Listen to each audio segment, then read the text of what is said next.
Hi, this is Chris from Total Parts Plus, 29 Meadow Ave, Cooper's Plains. Our phone number is 0738481382, and today we have a 2012 VE Commodore Equipe sedan, stock reference number 4378.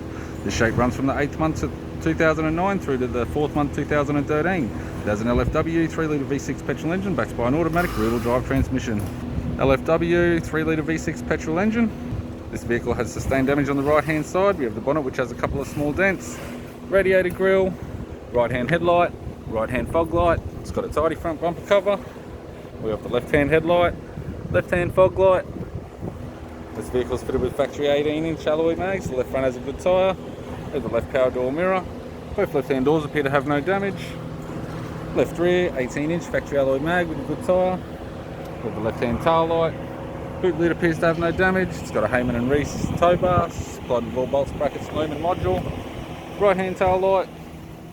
Right rear 18-inch factory alloy mag with a good tyre. Right power door mirror. Right guard appears to have no damage. And a right front 18-inch factory alloy mag with a good tyre. We have the driver's side door trim. This vehicle is fitted with black leather interior. It's got a leather center console lid, automatic type console, automatic gear shifter, heated controls, factory single stack CD player, interior mirror, courtesy lamp, sunglass holder type, left hand sun visor, right hand sun visor, instrument cluster, and a tidy 3-spoke leather steering wheel with cruise and audio buttons. I'm Chris from Total Parts Plus, and I'd like to thank you for watching this video.